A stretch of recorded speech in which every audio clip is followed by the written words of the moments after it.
So today we're going to talk about some basic introductory stuff for you about becoming a VIN verifier. And we're going to cover a variety of things.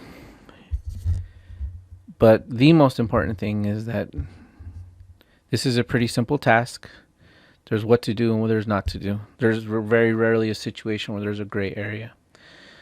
But let's go ahead. I'm going to get you on the path to learning all there is to know about performing a VIN verification. So number one, let's talk about the ethics, the legal stuff. And then we're going to talk about the form itself and the tools that are needed. We're going to talk about your mindset when you're doing a VIN verification. Basically, is getting it right no matter what. Be perfect. We're going to talk about BTMs, body type models, vehicle model year, motive power, the relationship between what you do and the registration process. This is that next level stuff right here. This is the stuff that is going to basically be either a very basic type of VIN verifier that goes in, documents things, and that's it, and they don't really offer any more knowledge than that, or a person that really looks beyond what you're doing and understands that a VIN verification is going to be followed by a registration process titling at the DMV or a registration service. We'll talk about some unique scenarios, cars that have very specific BTMs, cars that can go both ways, multiple BTMs, and then we're going to talk about basically some must-have resources. This is something that you must invest in. I mean, there is no other way around it. Truly, this is stuff that you need to have at your hand at all times. So let's start off with the ethics of it. Basically, the gist of it is you cannot do a VIN verification without it being in your presence. If somebody hits you up, says, "Oh, I have the vehicle here with me in Texas. I can send you pictures." The bottom line is there is no amount of money that you're going to be able to charge somebody that's going to be willing to pay you to risk your license. Okay? The vehicle must be present. Okay? There are some people that choose to take pictures, to accept pictures. That's entirely up to them. Now, I do want to clarify. If you physically took the pictures yourself of a vehicle, you took pictures of the VIN, you took pictures of this, you took pictures of that, you're going to be fine. The problem is when you don't actually have the vehicle in your possession. That's when it's a problem. That's when it's not in your presence, when you didn't physically lay eyes on the vehicle. So let's say later on that you took pictures and then you want to go ahead and follow up and write the VIN verification later. That's perfectly acceptable. There's no problem there. The other thing is if the vehicle is in pieces, you can't do the verification. Okay, so now this is a gray area. I'll tell you. For instance, let's say that the vehicle doesn't have an engine. Some people will do it and some people won't. Now, the vehicle doesn't stop being a gas-powered vehicle or diesel-powered because the engine's out, right? But again, that there's some parts of the vehicle that are if they're not on there, you can still do it. Like for instance, let's say the hood, or let's say a couple seats are off of the vehicle. But we're talking about a completely disassembled, everything on the floor type of vehicle. Now, the other thing you can't do is if it's salvaged or junked, motorcycle that used to be in California and fell off the system, you cannot do those. So, as far as motorcycles are concerned, there really is, you just don't want to mess around. Basically, you should be very, very thorough with motorcycles. Do as many pre-screening questions as you can, because again, one of the worst things that could happen is you go out there and you can't even do the VIN verification. Okay, and that's the killer. I've had that happen to me before, where you drive several hours, several miles, and you just can't perform the VIN verification. Anyway, the tools of the trade are the Reg 31 form, the VIN verification form as they call it, a clipboard, and blue or black ink. It cannot be anything other than blue or black ink. I highly recommend blue because that way no one can tell you that it's a copy. Sometimes when you do a VIN verification with black ink, someone will kick it back saying, well, it's a copy when it's not. But how do you avoid that scenario? Plain and simply, just do it in blue. Okay. Now, as far as a clipboard is concerned, you can go cheap, you can go more expensive. If you're going to be doing this full time, I highly recommend you have one with trays for your pen and trays for your VIN verification forms. Now, the VIN verification forms, you can have those pre-printed with all your information on there, or you can just handwrite everything, or you can buy a stamp. But always have some VIN verifications ready to go. The form is available online, and I recommend that you have some printed. Again, if you're taking this seriously, you're going to watch this video and you're going to do everything that I'm suggesting, because this is stuff that you're going to run into, you're going to need. If you're doing this every now and then, you're probably not even going to need to print out a bunch of them. Just print, like 10 or 25 out and you're good to go. Now let's talk about the most important thing, which is basically when you're getting into doing a VIN verification, you have to have a mindset. Okay. Now other people are going to word it differently, whatever. What I am going to tell you is this: you go in there and you be perfect. Your sixes, if they look like a G, make it look like a 6. If your G's look like a 6, make them look like a G. If your 5 looks like an S, and so on and so forth. Do not be lazy. There is a particular part in the manual that refers to, I'll show you right here in this video, that shows you about specific letters that you should do in cursive for the reasons that it will cause confusion. Now, there is a reason for that, because sometimes people's handwriting looks so bad that you just cannot decipher what's going on. The other thing is, the other mindset is, when you give somebody a VIN verification, okay, do not give it to them knowing that there are mistakes on it. Because if you do that, number one, it will always come back back to bite you in the butt. It always happens. No matter what you think, it will always come back to bite you. If it's not at the first stage with the first tech that reads it, it's going to be in the second or the third stage of the DMV's audit. That is where they're going to say, you know what, this VIN verification is not valid. This customer has to do it again. Okay. So, you just cannot leave any doubt. You have to make sure that everything is right. Now, the other thing too is you have to have your tools. Now, if you're going to be like me and you're going to be doing all kinds of VIN verifications, you should have some tools.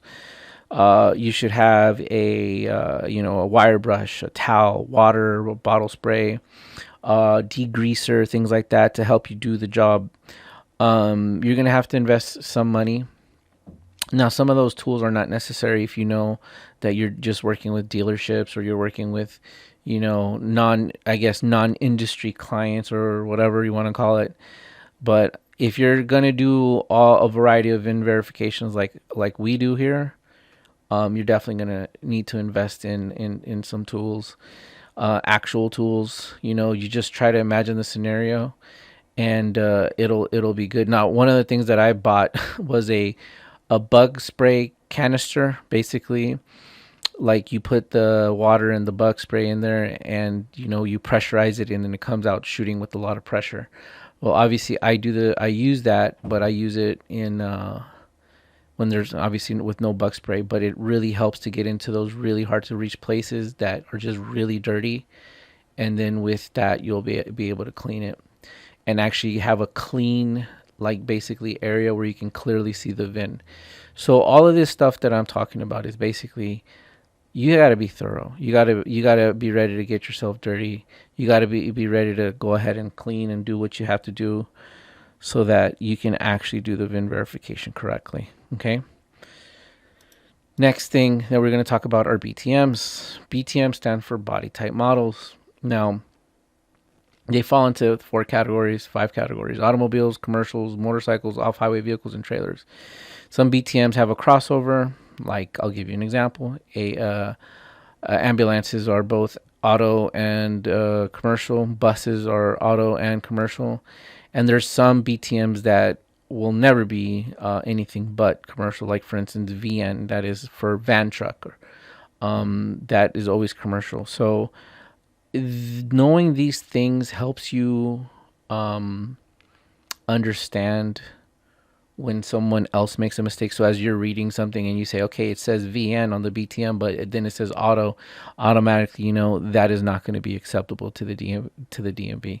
Now, those type of things are next level. Okay. We're not talking about registration and things like that.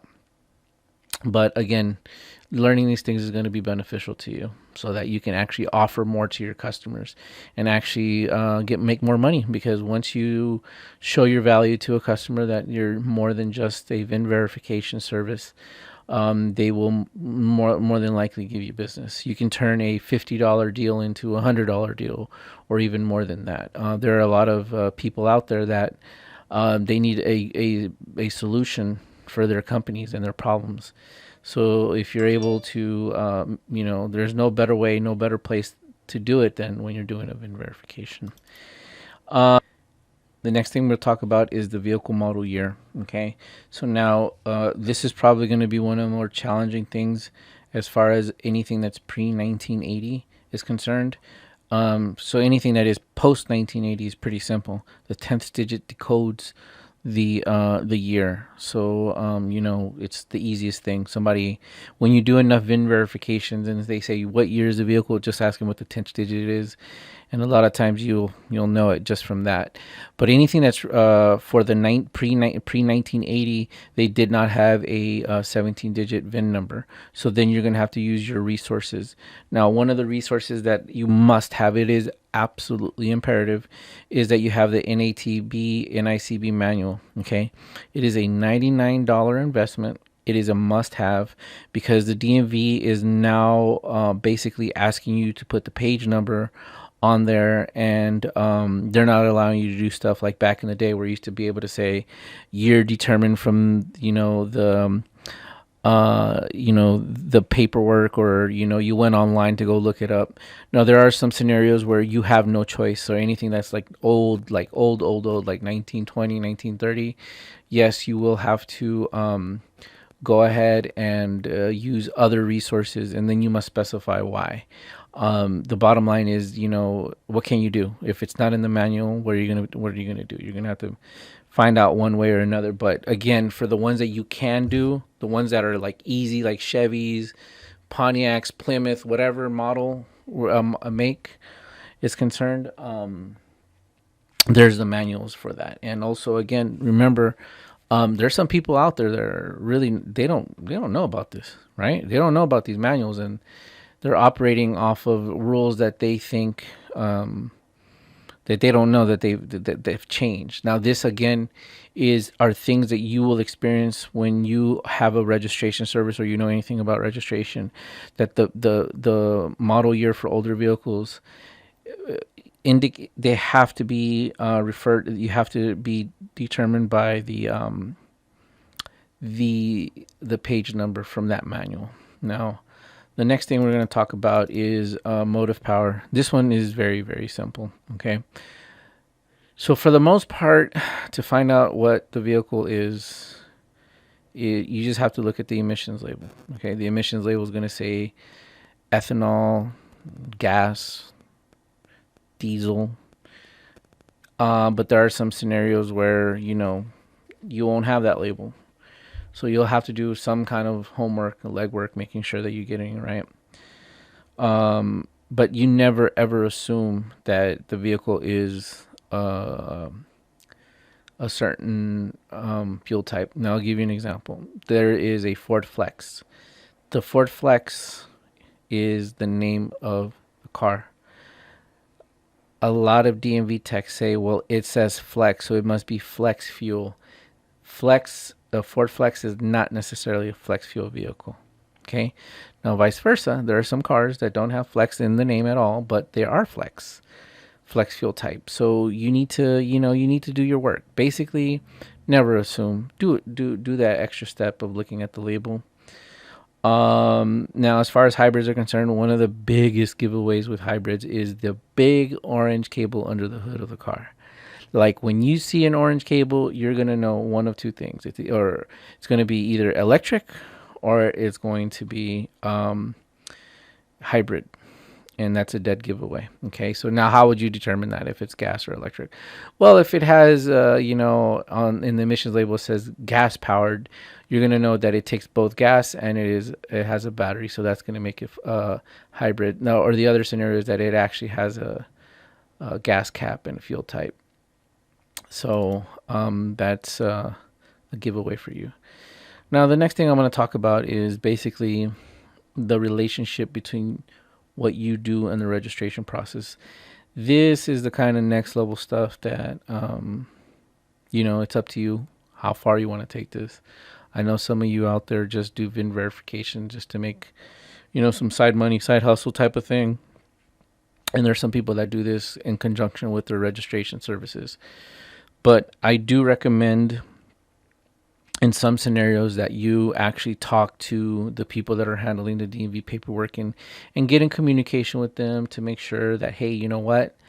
Let's go ahead. Let's talk about, how you want me to do this. Like, for instance, a very good example is Crane.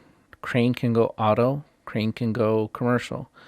Now, the registration service is going to know what's going to happen. They need to be on top of this. So you need to get with them and say, hey, how are we doing this?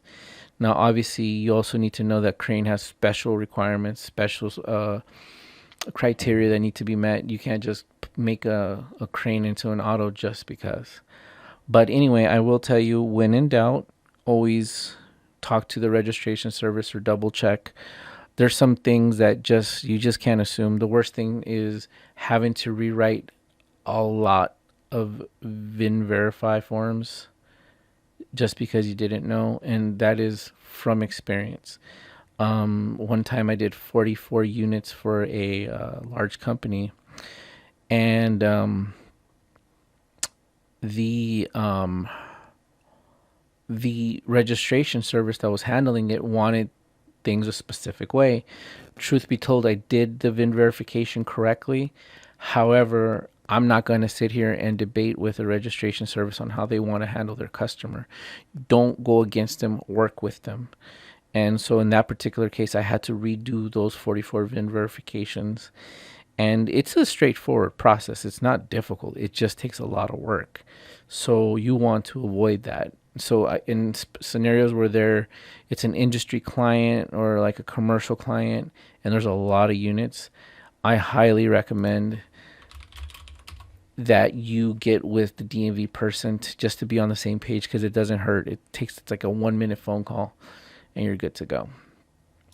Next thing we'll talk about is a couple of unique scenarios. Now, these are my funky ones that I like to talk about. So basically, we already talked about this, but a Crane can go from automobile to commercial or commercial to automobile. Now, the reason why to me this is quote unquote unique and funky is because a vehicle can weigh thousands and thousands of pounds and not pay a single dime in registration, and in weight fees.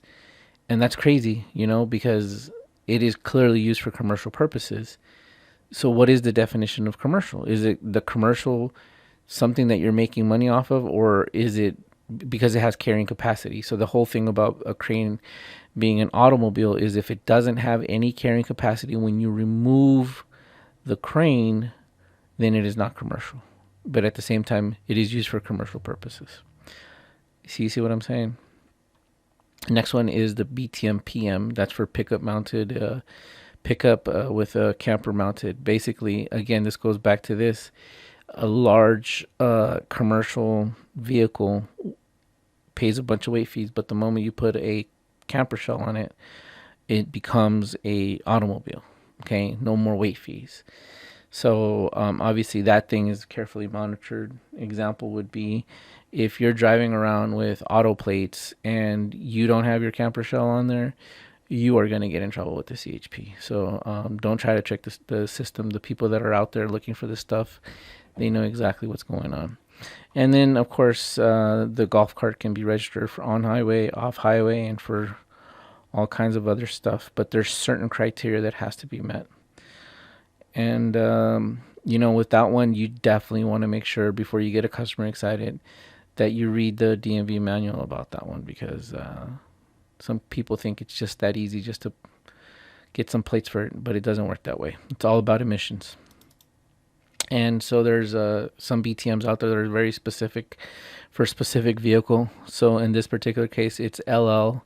It is for a Chevy Suburban, which to me is very, very interesting. And cars that can go both ways, multiple BTMs. Ambulance can go auto and commercial, buses, auto and commercial, cranes, auto and commercial, fire trucks, auto and commercial.